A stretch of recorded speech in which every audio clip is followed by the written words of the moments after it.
بسم الله الرحمن الرحیم. دوستانو سلامونه و نیک هیلې. امید دی چې تاسو ټول به ښه وایاست.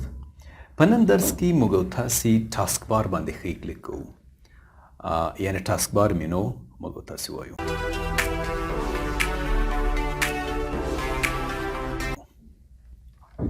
کله چې موږ او تاسې ټاسکبار باندې ښه کلیک وکړو، دا مینو موږ ته خلاصیږي. دې مینو ته ملګری موږ او تاسې ټاسکبار مینو وایو. ځکه موږ تاسو ویلو کله چې موږ تاسو په ډیسکټاپ باندې ښه کلیک وکړو ډیسکټاپ مینو خلاصیږي، ټاسکبار باندې ښه کلیک وکړو ټاسکبار مینو خلاصیږي. لومړی سیز دلته موږ تاسو ټول بارز لرو. ملګرو ټول بارز په حقیقت کې کله چې موږ تاسو کمپیوټر کې د ټول بار خبره کوو، د دې څخه مطلب دا دی چې کله یو څو آپشن نه څنګ په څنګ باندې کېږدو او یو لاین ترنه جوړ شي، یو لیست ترنه جوړ شي، دې ته څه ویل کېږي؟ دې ته ویل کېږي ټول بار. دلته که موږ په اډرس باندې کلیک وکړو نو دې ساحه کې موږ ته اډرس بار راغی. که بیرته زه راشم دلته کلیک وکړم اډرس بار لرې کېږي. دا ټول څیزونه همداسې دي. لینکس باندې زه کلیک وکړم لینکس دا دی راځي، بیا دلته راشم لینکس لرې کړم، یا فرضاً زه دلته راشم ټول بار ته ډیسکټاپ باندې کلیک وکړم، د ډیسکټاپ یو ټول بار یې ماته جوړ کړه.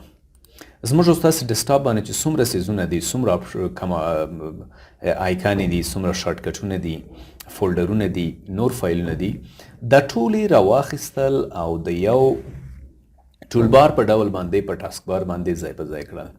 اکثره خلک دلته د ټولبار راولي ډیسکټاپ ته، بیا راځي ډیسکټاپ کې دغه شو ډیسکټاپ آیکنز، یعنې د ډیسکټاپ آیکن یې څنګه کوي؟ هایټ کوي.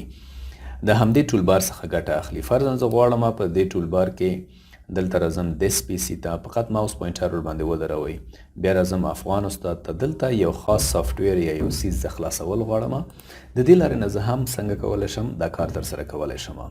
بیرته راځم ټول بارز ته او دا ډیسکټاپ څنګه کوم؟ لرې کوم.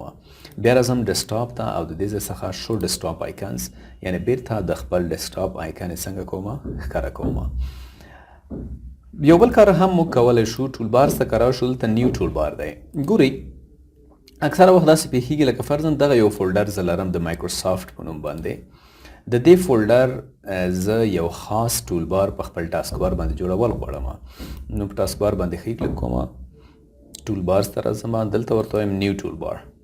نیو ټول بار کې دلته ماته اجازه راکوي چې زه څه باید خوښ کړم. ګوره که زه ډیسکټاپ ته راشم، دلته راشم مایکروسافټ باندې کلیک وکړم، سلیکټ فولډر، او دلته وګورئ تاسو هماغه دې فولډر کې چې کوم څومره ډیټا موجوده ده هغه ټوله ډیټا دلته څنګه شوله؟ راغله. یعنې دا کار زه څنګه کولی شم؟ ترسره کولی شم. بل کرټانه ده. کرټانه کې به انشاءالله یو مکمل درس وي. کرټانه چې د وایس ریکګنیشن سافټویر دی، اټمیشنز موږ ستاسې په کمپیوټر کې راولي، یعنې په اتومات ډول باندې موږ تاسې خپل کمپیوټر سره انټراکشن کولی شو، خبرې کولی شو ورسره. موږ ورته وایو فرضاً اوپن ورډ.